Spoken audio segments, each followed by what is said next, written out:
دوستو اللہ کا کون ہے جسے اللہ سے محبت ہے، جسے اللہ سے محبت ہے، جس سے محبت ہوتی ہے نا بندہ اس سے ملاقات کرتا ہے۔ ایک حدیث نبوی ہے اور اس کو میں نے کشف المعجوب حضرت سید علی اجمیری المعروف داتا گنج بخش رحمۃ اللہ تعالی علیہ کی کتاب میں پڑھا ہے، من احب لقاء اللہ احب اللہ لقاءہ ومن ابغض لقاء اللہ ابغض اللہ لقاءہ۔ جو اللہ تعالیٰ سے ملاقات کرنے کو پسند کرتا ہے اللہ تعالیٰ بھی اس سے ملاقات کرنے کو پسند کرتا ہے، اور جو اللہ تعالیٰ سے ملاقات کرنے کو پسند نہیں کرتا اللہ بھی اس سے ملاقات کرنے کو پسند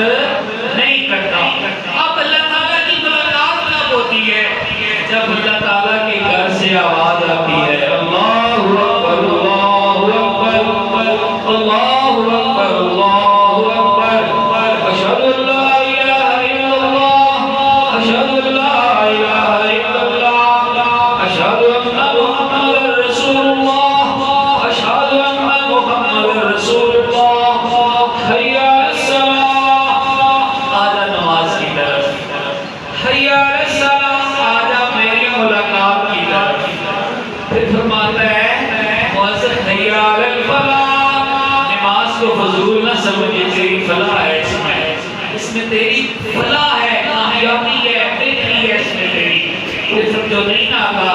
اس کو واقف کی جاتی ہے اللہ اکبر اللہ اکبر، تو غافل ہے تو سن، اللہ بڑا ہے اللہ بڑا ہے اور بڑا کرتا ہے۔ اے بندے میں اور آپ یہ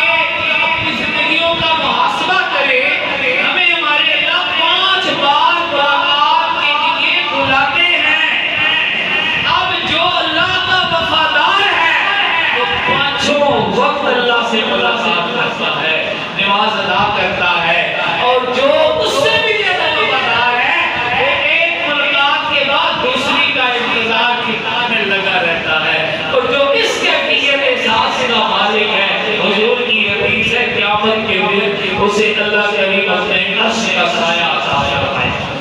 امام جعفر کے نام باقر نے فرمایا بیٹا اللہ کا باغی ہو غدار ہو وہ تیرا دوست کس طرح ہو سکتا ہے؟ تو اسے کیا دے سکتا ہے؟ اللہ نے تو زندگی دی ہے،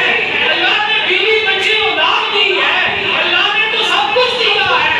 اللہ سے زیادہ تو نہیں ہے، اللہ سے سنا تو نہیں ہے، اللہ سے زیادہ کرم تیرے پاس نہیں ہے، اللہ سے زیادہ خزانے تیرے پاس نہیں ہے، اللہ تو دے کر خوش ہوتا ہے، تو انسان ہو کر کسی کو کیا دے گا؟ سن جو اپنے اللہ کا نہیں بنا وہ تمہارا کیسے بنے گا؟ اس لیے میرے بچے امام جعفر صاحب کو فرمایا امام باقر نے، لیکن نصیحت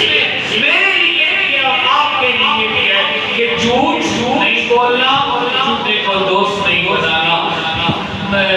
کنجوسی نہیں، مال سے محبت نہیں کرنی، مال کی محبت والے کو دوست نہیں سمجھنا، اور بیوقوف کو دوست نہیں بنانا، اور بیوقوفی میں خود مبتلا نہیں ہونا، اور خونی رشتوں کے ساتھ وعدہ کرنی نہ خود کرنی ہے، نہ ایسے کسی کو اپنا دوست سمجھنا ہے، اور جو اللہ کا غافل ہے اس کو اپنا ہمدرد نہیں سمجھنا، وہ اللہ تمہارا ہمدرد ہو ہی نہیں سکتا، اور نہ خود اپنے اللہ سے غفلت کرنی ہے۔ اللہ تعالیٰ میں دین سیکھنے کی، سمجھنے کی، اس پر عمل پیرا ہونے کی توفیق عطا فرمائے، اور اس آسمانِ نور کو صبح قیامت تک قائم رکھے۔